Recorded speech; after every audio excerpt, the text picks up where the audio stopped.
Seja bem-vindo ao nosso terceira videoaula do curso de Teonomia. Esse vídeo corresponde à unidade 5 e 6 da nossa apostila.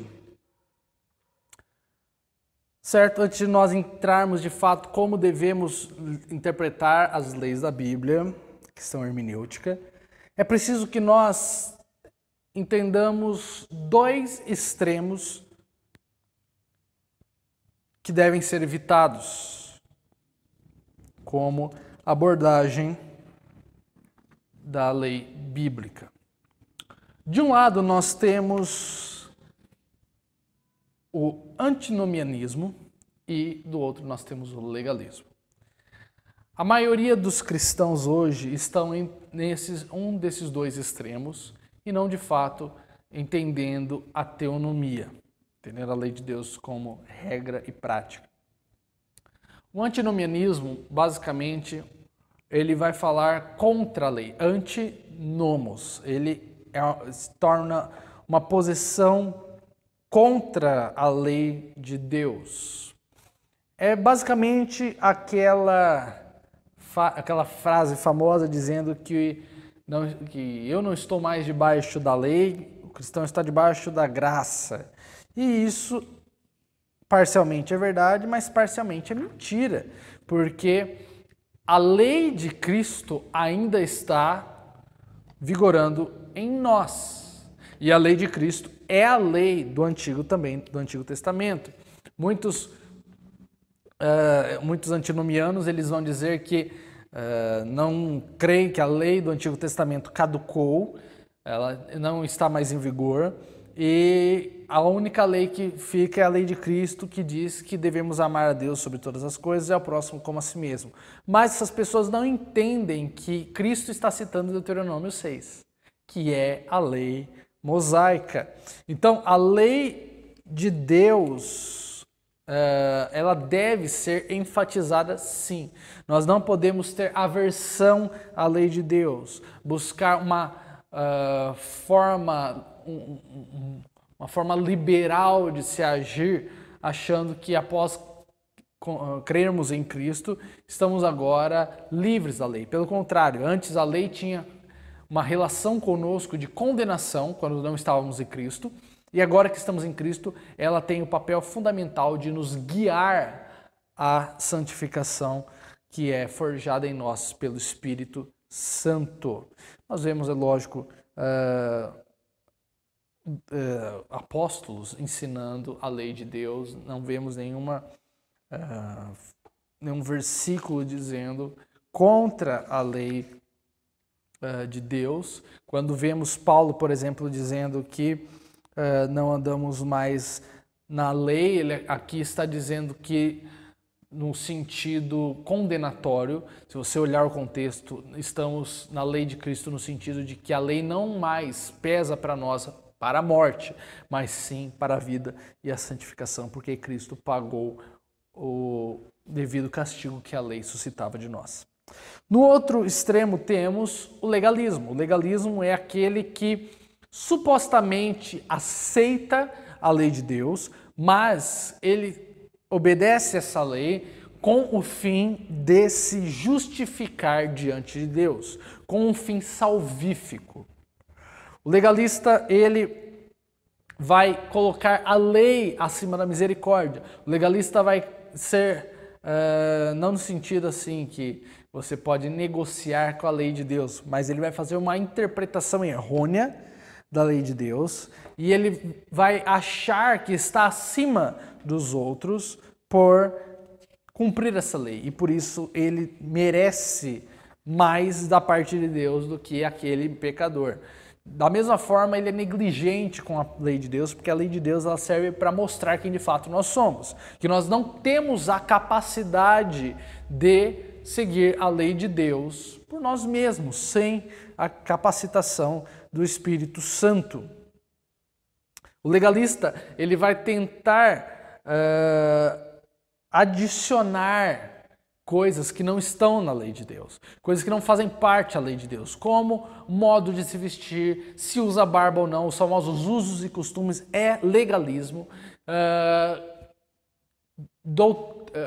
questões que são passadas para a igreja como doutrinas, mas que de fato não são doutrinas. Muitas vezes a gente ouve até certas denominações que têm um sistema muito rígido de usos e costumes, que são ditas como caminho estreito, que de fato pregam o evangelho, mas na verdade são legalistas, não pregam o evangelho, criam uma falsa ideia, uma ilusão de que a roupa que eles vestem, o modo como eles falam, vai conquistar o reino dos céus, sendo que a salvação é pela graça mediante a fé.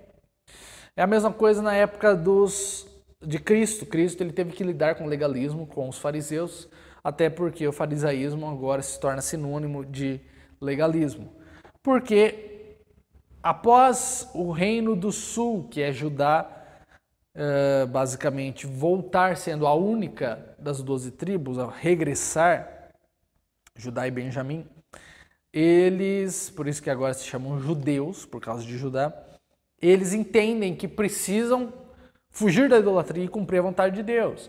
Então, se cria tradições orais e se acrescenta a lei de Moisés. E essas tradições morais que nós vamos ter nos livros usados por judeus hoje. E esses livros, eles não são de fato inspirados por Deus. São interpretações de rabinos que vão criar várias exigências que não estão na Bíblia. E por isso Cristo ele tem que vir e reinterpretar a Bíblia e tirar e fazer essa vai ter que garimpar a lei mosaica dessa tradição oral que não é de fato bíblica. E, por exemplo, tem aquela questão de guardar o sábado, então os fariseus eles colocam como se trabalho fosse andar mais, por exemplo, que 1 quilômetro. Então você desrespeitou o sábado se você andou mais de 1 quilômetro. Então, mas se um fariseu precisasse andar 10 quilômetros, ele pegaria, por exemplo, um objeto pessoal como uma escova de dente, um pente de cabelo, fazendo um anacronismo, né, que não existia pente de cabelo possivelmente naquela época, e ele colocava um objeto a cada 1 quilômetro, um dia antes. Então a lei de Deus dizia, segundo eles, que você não poderia andar 1 quilômetro da sua casa. Então para eles achavam essa brecha na lei e diziam que a casa era onde constava um objeto próprio. Então, teoricamente, eles não andavam mais de 1 quilômetro porque andavam de um objeto ao outro. Mas na prática eles andavam os 10 quilômetros e descumpriam a lei. Então havia hipocrisia, havia o que temos hoje muito na questão da advocacia, de se buscar brechas na lei para poder sair com sucesso, né? Com a questão de se sair bem sucedido na empreitada de corromper de fato um princípio da lei de Deus. Então o legalista ele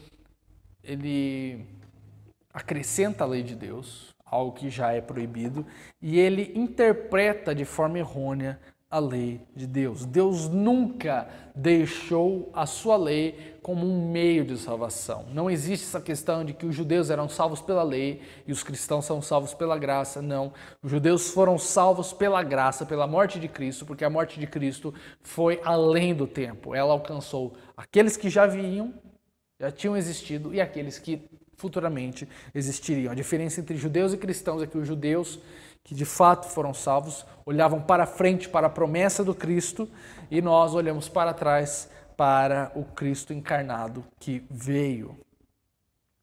Então, isso nos leva à questão da interpretação da lei de Deus, o uso apropriado da lei de Deus.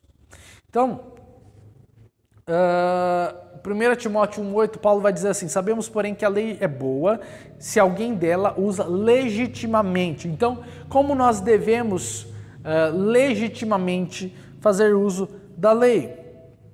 Então, primeiro, vamos ver primeiramente os 6 usos, podemos dizer assim, legais corretos da lei de Deus. Em primeiro lugar, a lei de Deus ela informa ao homem a vontade santa de Deus e o dever dele para com Deus.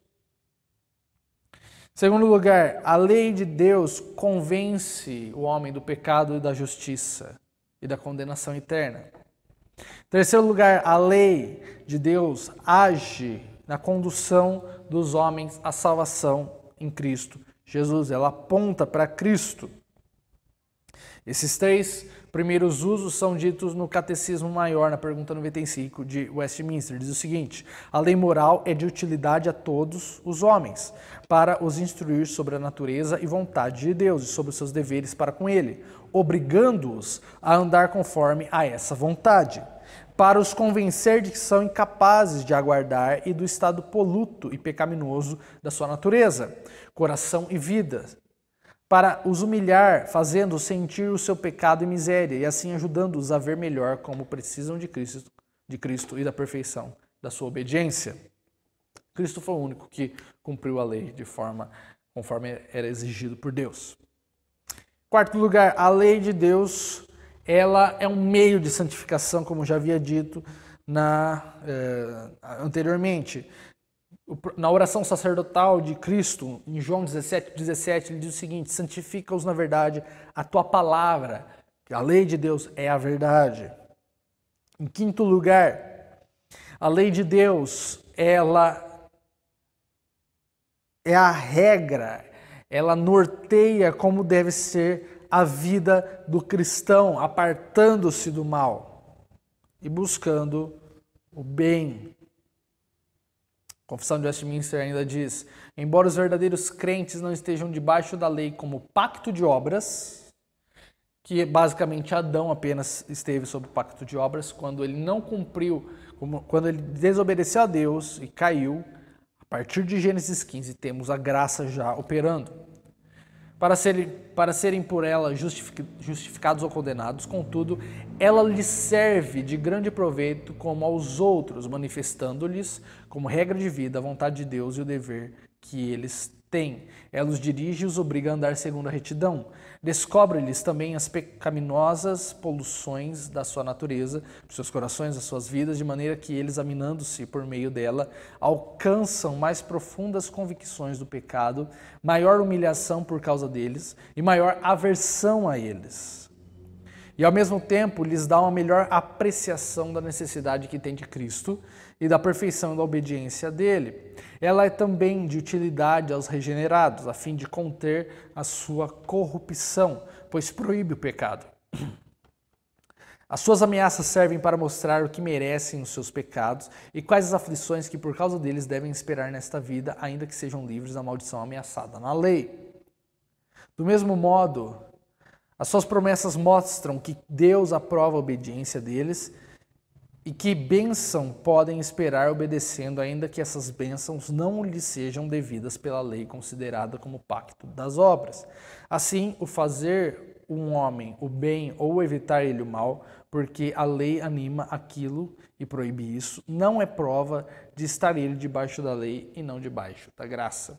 E por último, em sexto lugar, a lei de Deus é a base de uma sociedade justa e bem ordenada, em harmonia, como já havia explicado na aula anterior sobre a questão legal.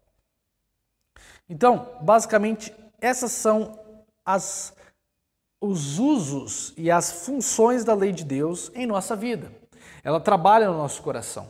Ela torna a nossa consciência e o nosso coração inclinados à vontade de Deus e ao caráter de Deus, sendo, como Deus mesmo diz, sendo nós, em nossa santidade, santificando o próprio Deus, no sentido de que a glória dele seja refletida em nós.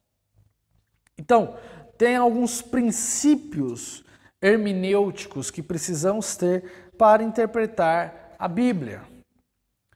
O desafio é que muitos acham que, até agora o que eu estou dizendo, é seja que nós devemos cumprir tudo. Nós devemos não aparar a ponta das barbas, não comer carne de porco, não comer frutos do mar, mas nós precisamos entender de fato. Não estou dizendo, o que eu disse até agora não é que devemos abraçar de forma irrestrita as leis que Israel tinha. Tudo, num pacote fechado. Não, nós precisamos seguir uma interpretação, porque Israel não tinha o Novo Testamento, não tinha a plenitude de Cristo. Nós temos. Portanto, é lógico que se a lei de Deus é imutável e universal, as leis do Antigo Testamento ainda são válidas para nós. Mas nós precisamos ver alguns princípios hermenêuticos para entender o que muitos levantam ridicularizando como a questão de comer carne de porco, rito de circuncisão, entre outras coisas. Precisamos, a princípio, entender que há dois tipos de lei no Antigo Testamento. Há as leis cerimoniais e há as leis morais. E apenas com uma interpretação saudável que nós podemos distinguir quais são as que são. Então, basicamente, as leis cerimoniais são os ritos que Deus instituiu para Israel de forma temporária, para que, através desses ritos, Israel entendesse coisas vindouras, especificamente a vinda de Cristo. Então, o cordeiro que era sacrificado, o tabernáculo, a arca da aliança, todos esses móveis, esses ritos, eles apontavam a vinda de Cristo. Portanto, tendo Cristo vindo, elas não mais são necessárias, porque a função delas era apontar Cristo. Quando ele vem, ele cumpre essas leis e agora as leis morais estão apenas em voga para aqueles que foram remidos por Cristo, que entendem Cristo, que agora tem essa renovação, essa dispensação nova da aliança de Cristo, dentro da aliança da graça. Os 10 mandamentos, nós vemos neles a lei moral. Vemos, obviamente, a questão do sábado, mas o sábado ele é transferido para o domingo, que é o sábado cristão. Então, os 10 mandamentos ainda estão em voga. Eles não foram cancelados, abrogados. O próprio Cristo fala que ele não veio para cancelar a lei, mas para cumpri-la. Portanto, vou ler aqui uma citação do Rosas Rushdoony, um dos principais teólogos contemporâneos que tem focado na questão da lei de Deus e na aplicação dessa em nossas vidas. Diz ele: a porção maior da lei é a jurisprudência, isto é, a ilustração dos princípios básicos em termos de casos específicos. Esses casos específicos são frequentemente ilustrações da extensão da aplicação da lei que está nos 10 mandamentos. Isto é, citando um tipo mínimo de caso, as jurisdições necessárias da lei são reveladas. Ele ainda explica: sem a jurisprudência, a lei de Deus em breve seria reduzida a uma área extremamente limitada de significado. Portanto, o que nós vemos no Moisés fazendo nos 5 livros do Pentateuco é aplicando às circunstâncias específicas os princípios dos 10 mandamentos.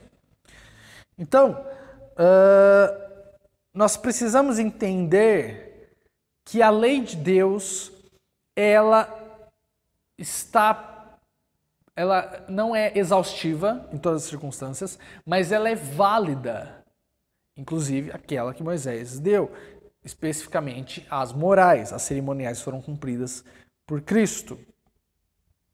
Então, mas nós entendemos que as leis, elas não se limitam a Moisés também. Elas estão plenamente em todos os livros da Bíblia, e o Novo Testamento também faz declarações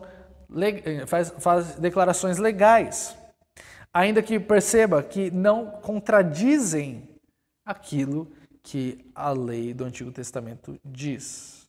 Tá?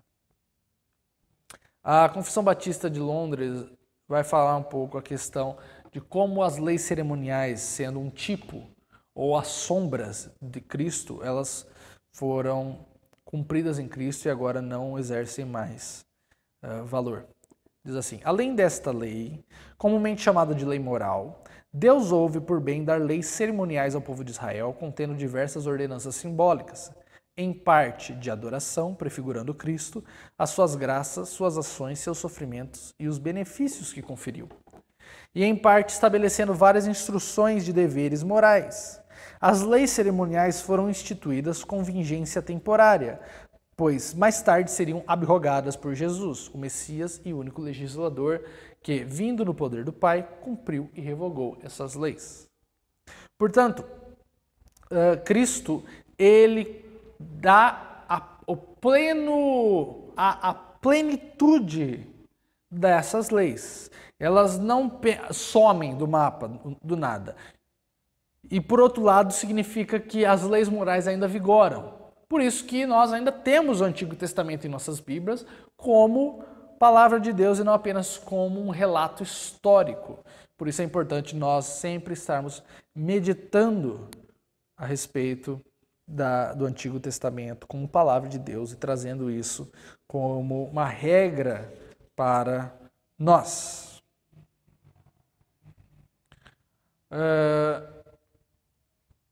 A questão é que não é válido o princípio de que só vale a lei do Antigo Testamento se for repetida no Novo. Isso não é verdade, porque um exemplo é que o estupro ou o incesto, ele não é repetido no Novo Testamento, mas nós sabemos que não é válido. Então, é preciso ter muita cautela e ponderância para entender quais leis pertencem às leis morais e quais leis pertencem às leis cerimoniais. Um exemplo difícil é, por exemplo, a questão que uma das leis é que você não pode cozinhar o cabrito no leite de sua mãe. Então, a questão é, por que Deus vai falar a respeito disso? Isso vai um pouco além das questões dietéticas, as questões de alimentação. Porque as leis de alimentação, as leis de não misturar dois tipos de tecido mostram um princípio de santidade, de separação. Mas as leis de alimentação também têm um fundo nutricionista. E embora é possível hoje se alimentar de tudo aquilo que há um tempo foi proibido. Mas a questão do cordeiro no leite da sua mãe é algo que você pode comer o cordeiro, você pode comer o leite, você não pode fazer junto e ter essa relação parental. Há duas possibilidades do porquê essa lei, por isso que é importante nós procurarmos a respeito. A primeira possibilidade é que isso pode ter sido um dos rituais feitos pelos pagãos, como um ritual de fertilidade. E por isso Deus está proibindo, porque Israel não pode se assemelhar aos povos pagãos. O povo de Israel foi chamado a ser santo, separado, distinto dos pagãos.